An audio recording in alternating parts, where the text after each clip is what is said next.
नमस्कार मित्रांनो, पावसाळा संपून सर्दीला सुरुवात झालेली आहे। सगळ्यांची नाकं जाम आहेत आणि त्याच्यासाठी आज लेक आलेला आहे। त्याला मला दोघांना प्रचंड सर्दी आहे, तर सर्दीसाठी मी चिंबोऱ्या आणल्यात। चिंबोऱ्या फारशा मोठ्या नाही आहेत, मी आज साफ करून घेतलेल्या आहेत बघा।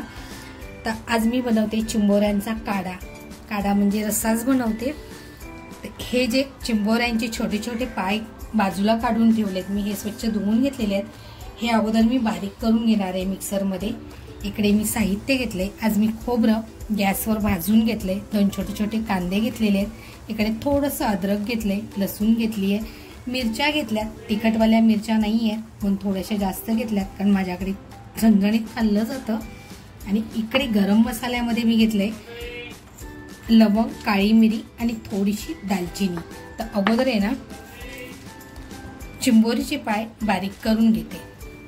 इकडे बघा, चिंबोऱ्यांचे पाय जे मी बारीक वाटून घेतले होते त्याचं पाणी काढून घेतलेलं आहे। आणि आपला मसाला सुद्धा तयार आहे बघा। कढई छान तापवून घेतलेली आहे, तेल टाकते। सुद्धा आहे ना मी चिंबोऱ्यांच्या पायांचं जे नंतरचे राहिलं होतं ना ते घट्ट पाणी आहे आणि हे फक्त थोडंसं पाणी बाजूला काढून ठेवलं होतं, ते पातळ केलं होतं कारण हे मला फोडणी टाकताना पाहिजे होतं। लसूण टाकते अगोदर, घरगुती मसाला टाकते आणि जी मसाला करून घेतला होता ना तो फोडणीला टाकते। पायांचं पाणी काढलं होतं ना ते पाणी सुद्धा याच्यात टाकते। हा ना मी मसाला भाजलेला नाही, तर अगोदरच हा मसाला भाजलेला होता। आणि दुसरं म्हणजे मी हा काढा बनवते पण मी हा मसाला भाजलेला नाहीये। फोडणी तर आहे ना खमंग बसलेली आहे। आता हे उकळवून देते आणि ह्याच्यात मीठ न टाकता लेकाला प्यायला देणार आहे, कारण आता 2 दिवसात मुलगा जायला निघणार आहे। परत किती महिन्याने उगवतोय माहिती नाही, त्याच्यामुळे त्याला सर्दी प्रचंड आहे आणि त्याची सर्दी पूर्ण निघून जावी म्हणून हा काढा बनवलेला आहे बघा। रस्सा जो म्हणजे काढा जो केला आहे ना त्याला छान उकळी आलेली आहे। आता हे जे चिंबोऱ्यांचे पाय जे घेतलेत ना ते अगोदर रश्श्यामध्ये टाकून घेते बघा।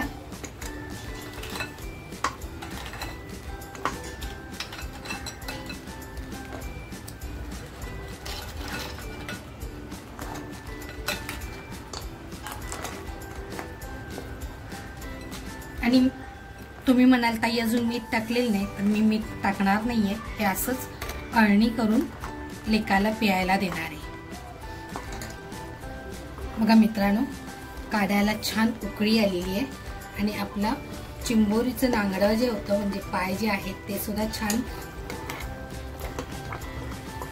त्यांचा कलरही चेंज झालेला आहे, म्हणजे शिजलेलं आहे। तर लेकाला गरम गरम काढा देते बघा।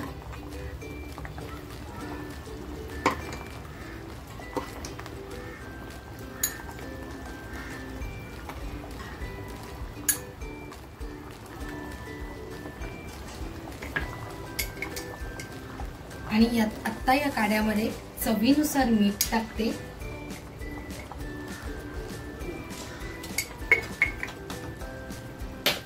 आणि बघा आता ह्या ज्या चिंबोऱ्या आहेत हे पोट आहे आणि हे कवच आहे, हे सुद्धा मी याच्यामध्ये टाकते आणि छान शिजवून घेते।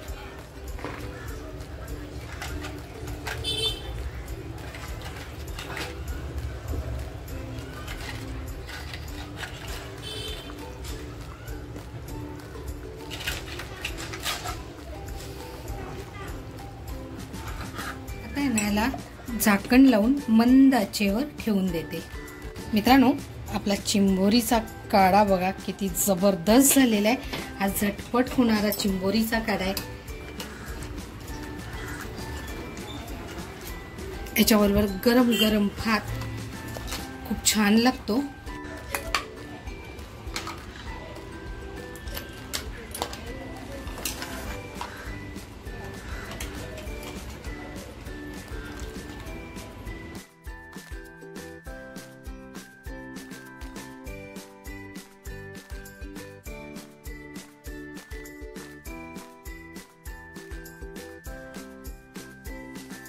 मित्रांनो, सर्दीसाठी आता हिवाळा चालू झालेला आहे म्हणून सर्दीसाठी बनवलेली ही चिंबोरीच्या काड्याची रेसिपी। ही रेसिपी तुम्हाला कशी वाटली? व्हिडिओ शेवटपर्यंत बघितला असेल तर नक्कीच लाईक शेअर सबस्क्राईब करा। चॅनलवर नवीन असाल तर सबस्क्राईब करायला विसरू नका। त्याचबरोबर स्वतःची काळजी घ्या। थँक्यू मित्रांनो। झणझणीत चिंबोरीचा काढा आणि गरम गरम भात या आमच्याबरोबर सुद्धा तुम्ही एन्जॉय करायला